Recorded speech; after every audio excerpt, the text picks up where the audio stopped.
Magandang araw. Ngayon po ay Friday. It's our Strong Family Prayer and Exhortation. Ako po muli ang inyong kasama araw-araw, si Pastor Gary Romero, upang magkasama tayo sa pananalangin at pag-aaral ng salita ng Panginoon.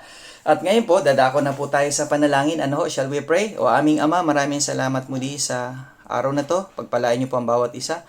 Maging tagumpay ang lahat ng aming gagawin. Maging aming mga pagtuturo sa mga lugar na kung saan ay nagbukas para sa Strong Family Program. Palain niyo po sila ng mga Strong Family Facilitator sa araw na ito sa pangalan ni Jesus. Amen.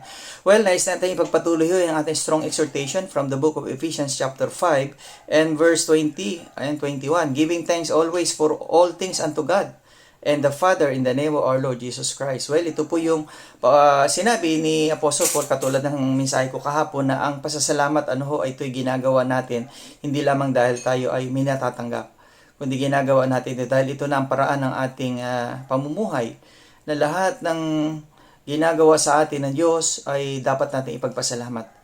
Maging yan ay visible or invisible na mga bagay na hindi na natin napapansin. Kaya nga po, ang isa sa mga kwento sa Bible na merong pinagaling ang Panginoon Kristo na 10. But He looked for those people na pinagaling niya at sabi niya, may bumalik, may bumalik na isa at sabi niya, nasaan yung siyam? Sa 10 na aking pinagaling, ikaw lang ba ang may pusong magpasalamat?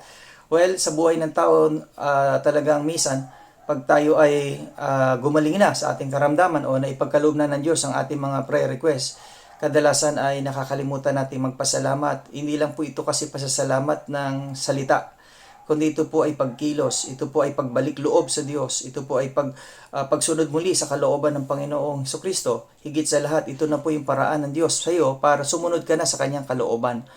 Kaya nga itong tao na bumalik ay hindi niya inuna ang kanyang pamilya, hindi niya inuna ang kanyang sarili, kundi siya bumalik sa Panginoong Kristo at nagsabi na salamat sa kagalingan. Ganon din po tayo sa buhay natin na ito, na maraming ginagawa ang Diyos sa buhay natin na dapat lang nating huwag sabihin sa bibig na salamat, kundi ito na po yung paraan ng Diyos para tayo ay gisingin sa pagkakatulog, gisingin sa katotohanan na kinakailangan nating sumunod na sa kalooban ng Panginoon.